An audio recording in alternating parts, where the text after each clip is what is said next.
북한이 남북을 연결하는 도로와 철길을 끊고 요새화를 하겠다는 공사에 들어가겠다고 유엔군 사령부에 통보한 걸로 알려졌습니다. 이미 지난해부터 관련 작업은 시작된 걸로 보입니다. 네, 북한의 국경 요새화 선언 배경에 관심이 쏠립니다. 북한의 의도는 무엇인지 김용현 동국대 북한학과 교수와 자세한 내용 알아보겠습니다. 어서 오십시오. 안녕하십니까 교수님. 안녕하십니까. 네, 오늘 이야기 나눌 이슈 저희가 태그 영상 준비했습니다. 잠깐 보고 오시죠. 네.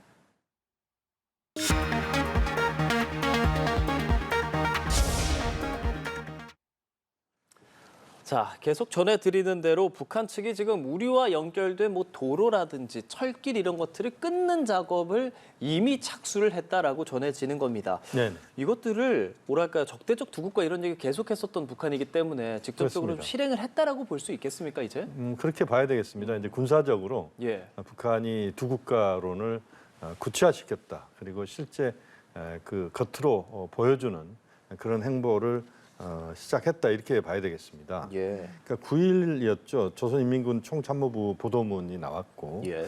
그 보도문에서 이제 적대적 두 국가를 굳히는 뭐 그런 언급들이 있었습니다. 그 전에도 뭐 아까 보도도 있었지만 이미 북한이 동서 도로나 철도를 끊는 작업이랄지 또는 거기에 방벽을 쌓는 작업들을 계속 해왔거든요. 그것이 어느 정도 이제 된 상태에서 외부로 공식적으로 이것을 알리는 뭐 그런 모습을 이번에 보여줬다 이렇게 봐야 되겠습니다. 뭐 끊는다는 게 뭐 도로를 막 폭파하고 뭐 철길을 폭파하고 뭐 이런 정도로 생각하면 되는 건가요? 그건 아니고요. 그건 아니에요. 그러니까 도로, 철도 같은 경우는 이제 철로를 아예 드러내고 그 다음에 이제 중간 중간에 방벽을 세워서 우리의 그 대전차 그 무기들이 또는 우리의 전차들이 넘어가는 것들을 막는달지 또 사실은 역으로 보면 이제 북측에서 그런 군인들의 탈북들이 이 최근에 한두 번 있었는데 예. 그런 것들도 막는 효과도 있고 결국 북한이 그 남북에 연결됐던 곳들 동서안에 이제 동서에 도로와 철도가 연결이 됐었거든요. 예. 그것을 정리를 하는 끊는 이런 작업을 했다 이렇게 보시면 되겠습니다. 예, 북한이 이렇게 남쪽과의 연결, 국경의 철로 도로를 끊고 요새화를 진행하는 건 네. 한국과 미국의 군사적인 위협 때문이다 이렇게 탓을 하고 있고요. 네네. 자위적인 조치라고 주장을 하고 있습니다.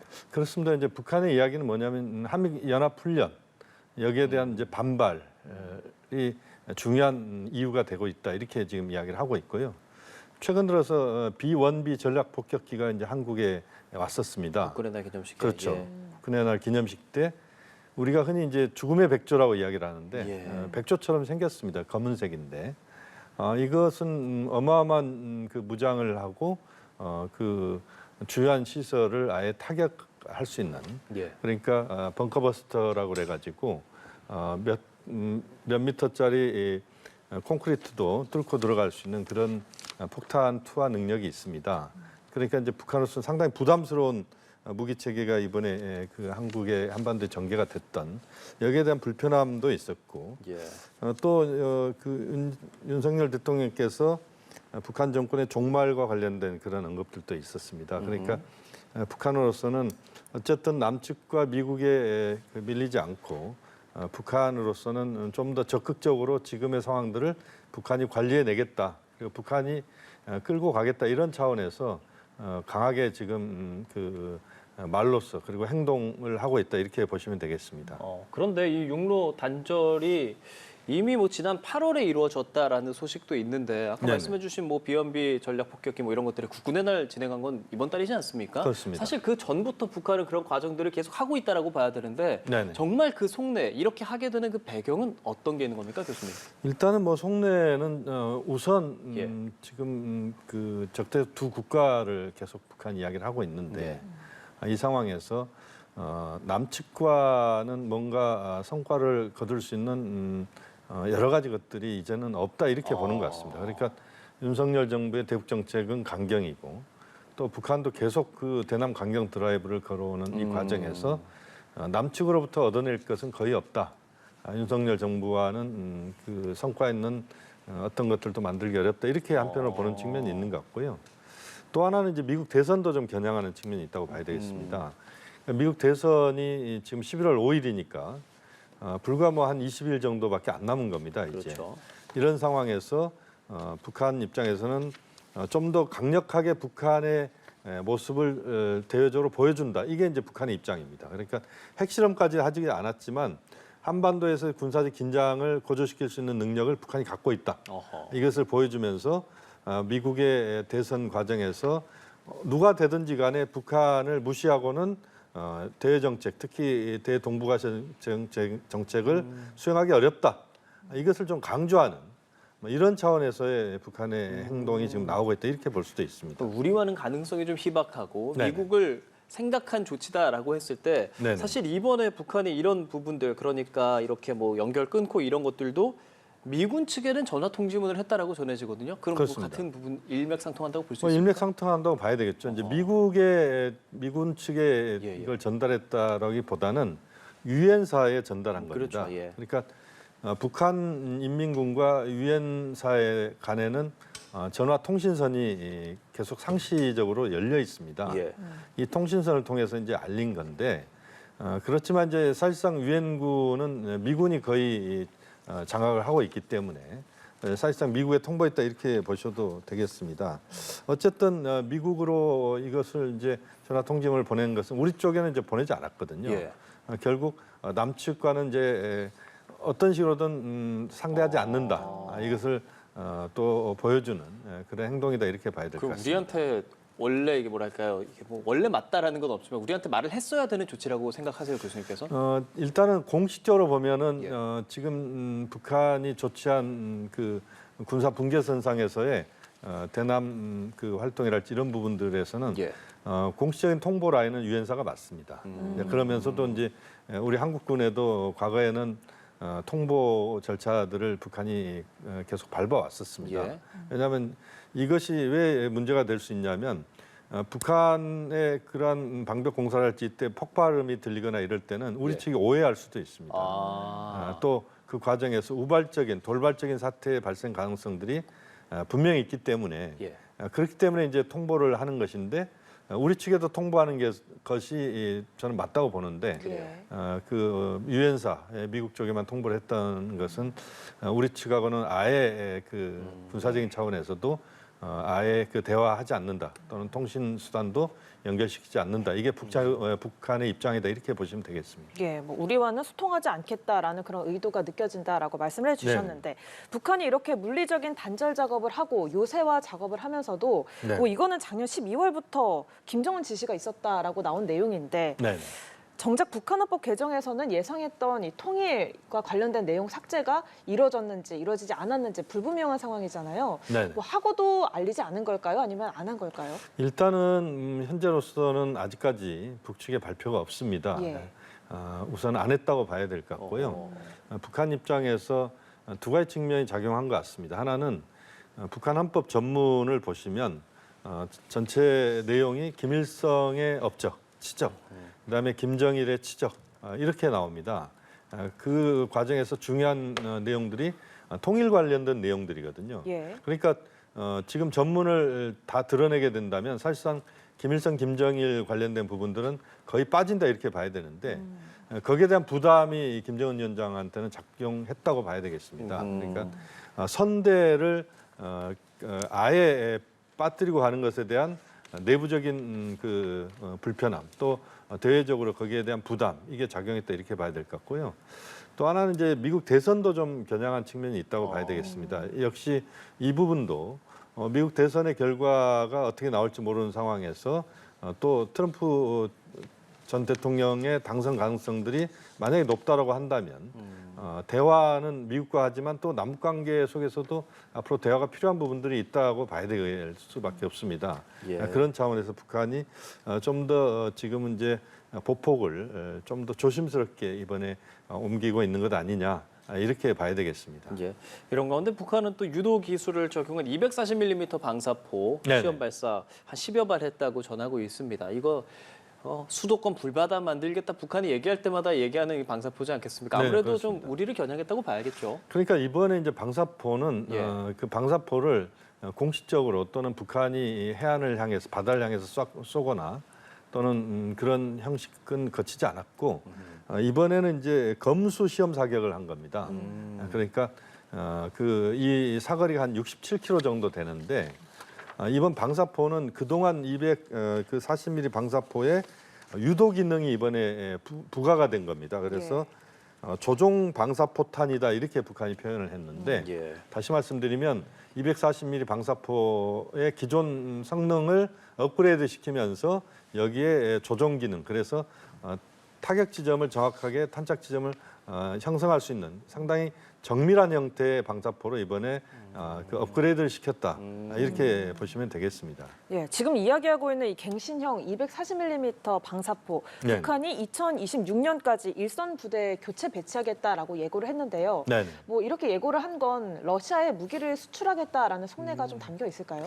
그 가능성도 배제할 수는 없다고 봅니다. 왜냐하면 이번에 이제 방사포의 중요한 그 성능 개선은 그 방사포는 우리로 치면 이제 다련장 로켓포 예. MLRS라고 하는 겁니다. 이게 이제 북한식으로 보면 이제 방사포다 이렇게 보시면 되는데 지금 그 우크라이나 러시아 전쟁 과정에서 예. 러시아가 지금 상당 부분 이 방사포를 많이 소모를 했기 때문에 이 무기 체계가 굉장히 필요하다 이렇게 지금 보고 있는 것 같습니다. 그래서 이번 실험을 통해서 러시아의 북한의 이 방사포 240mm 그 유도형 방사포의 성능이랄지 이런 것들을 좀 보여주고 그 과정에서 비공식적으로 러시아로 수출하는 것 아니냐 하는 그런 추론도 좀 더 가능하게 하는 그런 시험이었다 이렇게 볼 수도 있습니다. 예. 다른 주제 이야기하기 전에 하나 좀 여쭤보고 싶은 게 북한이 네. 뭐 지금 말한 방사포라든지 오물풍선 날리고 뭐 그런 것들 하잖아요. 네. 혹시 핵실험 가능성에 대해서 교수님은 어느 정도 생각하고 계세요? 뭐 핵실험 부분은 뭐 열려 있다고 봐야 되겠습니다. 그래요? 이제 북한 입장에서 보면 예. 그동안 6차례 핵실험은 이제 전략 핵실험이다 이렇게 보시면 됩니다. 그러니까 폭발력이 큰 핵실험을 했다 이렇게 봐야 되는데 예.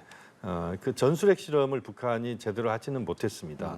그래서 한두 차례 전술핵 실험이 필요하다 이렇게 보고 있거든요. 그러니까 전술핵이라고 하는 것은 폭발력이랄지 이런 것들이 적으면서 그 원자폭탄의 소형화, 경량화가 이루어지는 것들입니다. 그래서 좀 더 사거리가 짧은 그 자주포랄지 여기에도 탄두에 전술핵을 탑재가 가능한 겁니다. 예. 그래서 우리에게는 매우 위협적인 이제 무기 체계가 될 수밖에 없는데 예. 여기에 대해서 이제 북한이 그 능력을 확보하기 위해서는 실험이 한두 차례 필요하다 이렇게 볼 수 있을 것 같고요. 또 이제 그 미국 대선이 지금 임박한 상황에서 예.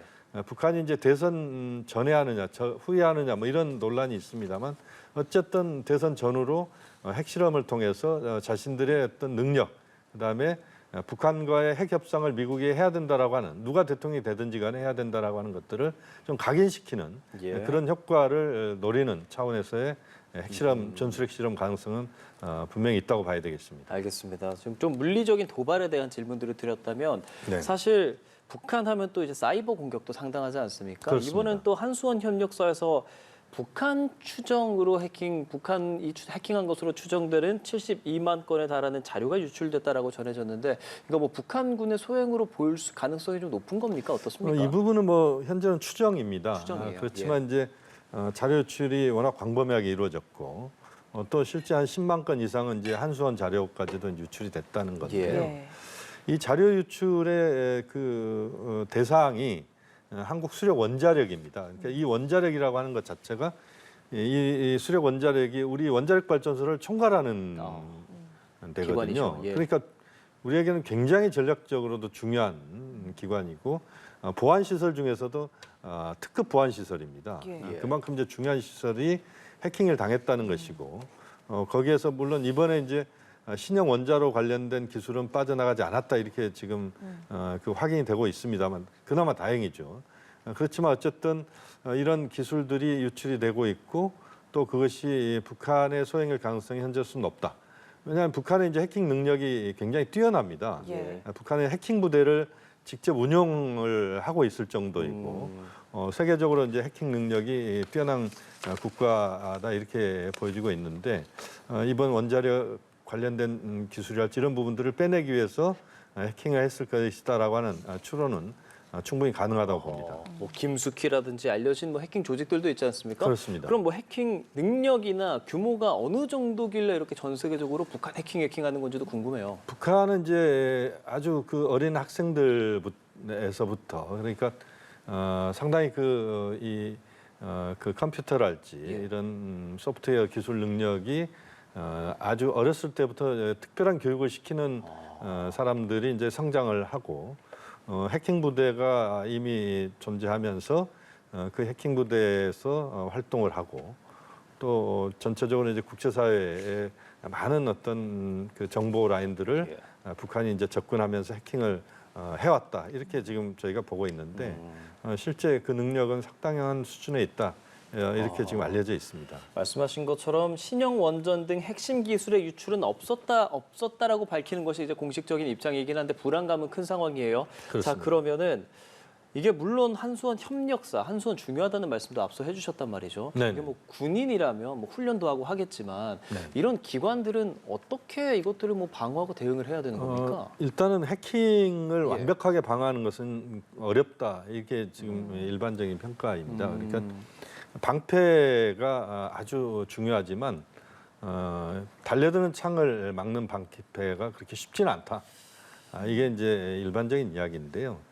역시 이제 우리도 보면 이제 이 그 해킹에 대한 대응 능력 예. 이걸 이제 키우는 게 굉장히 중요하겠죠. 그래서 그 보안 점검을 강화하는 문제랄지 또는 보안 교육을 강화하고 또 보안 시설들에 대해서 해킹이 들어올 수 없도록 겹겹이 그것을 막는 그런 그 우리의 능력과 조치가 굉장히 중요하고 여기에 대한 특별한 대책을 세우지 않으면 언제든지 우리의 주요한 어떤 기술이랄지 이런 것들이 빠져나갈 수 있다. 또 경제 부분에 있어서도 보면 반도체랄지 중요한 우리의 고급 고급 경제 기술들이 빠져나간 전례들이 있지 않습니까? 예. 그래서 이 부분에 대해서는 뭐 전 국가적 차원에서 그 대응을 해야 된다고 봅니다. 예, 이번에는 좀 미 대선 이야기로 넘어가 볼 텐데요. 네네. 트럼프 후보가 펜실베니아주의 한 유세에서 연설 중에 김정은 위원장을 언급을 했습니다. 네. 김정은 위원장이 먼저 전화를 걸어와서 회담을 제안했다.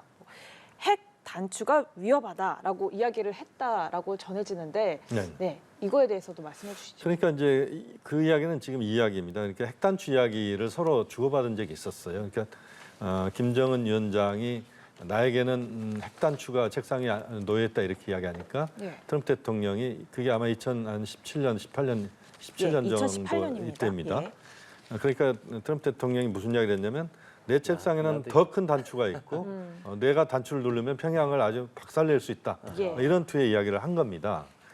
그 이후에 보면은 이제 김정은 위원장이 만나자 이야기를 먼저 꺼냈다는 것이고 결국 이제 트럼프 대통령이 김정은 위원장보다는 상당히 그 강한 이미지의 어떤 그 정치를 하고 있다 이걸 보여주는 이런 사례다 이게 이제 그걸 강조하고 싶은 건데 그러고 나서 이제 3번 만났죠. 싱가포르에서 회담이 있었고 그렇죠. 하노이에서 있었고 그다음에 판문점에서 또 만났고요. 또 많은 그 서신 교환들이 있었어요 그때 당시에. 그래서 나는 김정은을 사랑한다 뭐 이런 표현들까지 나왔었습니다 그때. 그러니까 트럼프 대통령은 무슨 이야기를 하고 싶냐면 내가 김정은을 컨트롤할 수 있는 능력이 있다. 해리스는 없다.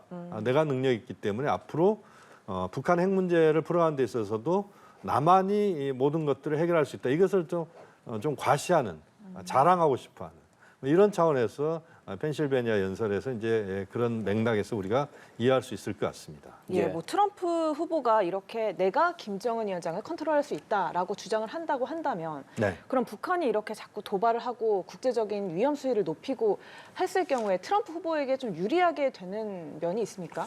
그러니까 이제 그건 역으로 이야기하면 지금 바이든 정부 아니겠습니까? 해리스 후보도 이제 바이든 대통령을 이어가는 그 대통령 후보다 그렇죠. 이렇게 봐야 되는데 민주당 후보니까요. 그렇게 보면 지금 북한이 계속 분란을 일으키고 핵실험을 하거나 이렇게 되면 어떻게 이제 그 트럼프 대통령 이야기할 거냐면 사실상 지금 바이든 정부가 북한 관리를 전혀 못하고 있기 때문에 이런 사태가 발생하고 있는 것 아니냐. 한반도에서 군사의 긴장의 고조를 제대로 관리하지 못하는 바이든 정부에 문제가 있다 이렇게 이야기를 할 겁니다.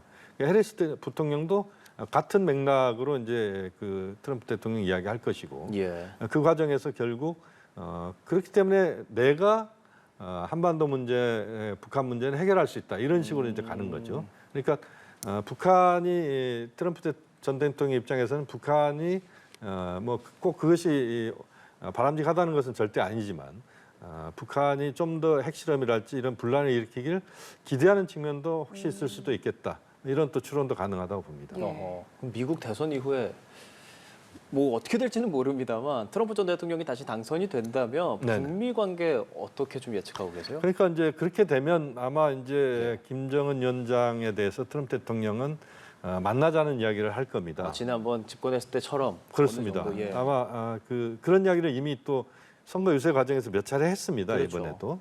그러니까 트럼프 전 대통령은 어떤 생각을 갖고 있냐면 김정은 위원장과 회담을 통해서 북한 핵 문제를 관리할 수 있는 능력을 자기가 갖고 있고 예. 북한 핵 문제를 해결하고 궁극적으로 나는 노벨 평화상까지 갈 수 있다. 이렇게 아마 생각을 하고 있을 겁니다. 그러니까 트럼프 전 대통령 입장에서는 결국 북미 간의 정상 간의 협상을 통해서 예. 북한 핵 문제를 해결하는 이런 쪽에 이제 생각을 가질 것이고 또 김정은 위원장 입장에서도 어쨌든 그 미국 대통령과의 그 정상회담을 통해서 북한 핵 문제와 관련된 뭔가 북한이 갖고 있는 생각들을 좀 더 적극적으로 예. 풀어갈 가능성이 있다. 이런 차원에서 보면 어허. 북미 정상회담을 트럼프, 김정은 양자가 다 그 요구할 또 원할 가능성이 높다고 봐야 되겠죠. 그러면 북한 입장에서 한번 생각을 해보자면 그 발언 네. 좀 화제되지 않았습니까? 김정은도 날 그리워할 것이다 이런 네네. 얘기들 진짜 그렇겠습니까? 저는 뭐 김정은 위원장은 지금 미국 대선을 예. 아주 지금 그 심각하게 아마 지켜보고 있을 겁니다.